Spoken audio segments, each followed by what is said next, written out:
Hello बच्चों, let's see this question. So the question is saying the Golgi apparatus dictyosome. तो हमें बताना है इन चारों ऑप्शन में से कौन सा ऑप्शन जो है वो राइट है. तो गोल्जी apparatus की बात करें, सबसे पहला ऑप्शन कह रहा है is found in animal cells only. तो बेटा ये रॉन्ग हो जाएगा. गोल्जी बॉडी जो है वो दोनों में ही प्रेजेंट होते हैं.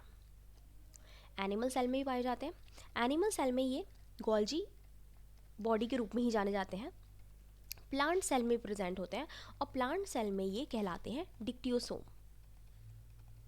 डिक्टियोसोम. प्लांट सेल में जो गोल्जी बॉडी पाए जाते हैं उनमें बस इतना डिफरेंस होता है एनिमल सेल से कि इनकी सिस्टर्नी जो होती है वो आपस में कनेक्टेड नहीं होती. Cisternae is not interconnected. और एनिमल सेल में जो पाए जाते हैं वो इंटरकनेक्टेड होते हैं. एक और चीज़ होती है, प्लांट सेल में जो गोल्जी बॉडी या डिक्टियोसोम पाए जाते हैं वो कंप्लीटली सेल में फैले हुए पाए जाते हैं. ठीक है, स्कैटर्ड होते हैं साइटोप्लाज्म में.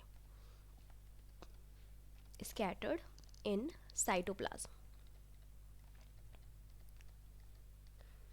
ठीक है, दोनों में ही पाए जाते हैं.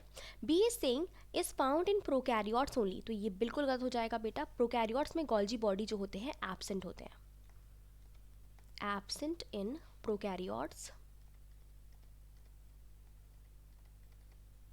ठीक है, प्रोकैरियोट्स में बेटा बहुत ही कम सेल ऑर्गेनल्स जो हैं वो प्रेजेंट हैं. लाइक गोल्जी बॉडी प्रेजेंट है. गोल्जी बॉडी नहीं पाया जाता है, वहाँ सिर्फ राइबोसोम पाए जाते हैं. बाकी सारे सेल ऑर्गेनल जो होते हैं वो क्या होते हैं, एब्सेंट होते हैं. तो ये बिल्कुल गलत है. गोल्जी बॉडी जो है वो यूकैरियोटिक सेल में पाए जाते हैं. लेकिन कुछ कुछ यूकैरियोटिक सेल जैसे कि mature sieve tube cells, mature RBC cells, sperm cells of bryophyte and pteridophyte, इनमें ये एब्सेंट होते हैं. ठीक है, तो बी हमारा रॉन्ग है. C is saying is the site of rapid ATP production. तो ये बिल्कुल गलत हो जाएगा बेटा. ये वाला तो हम माइटोकॉन्ड्रिया को बोल सकते हैं. माइटोकॉन्ड्रिया में एटीपी का प्रोडक्शन होता है.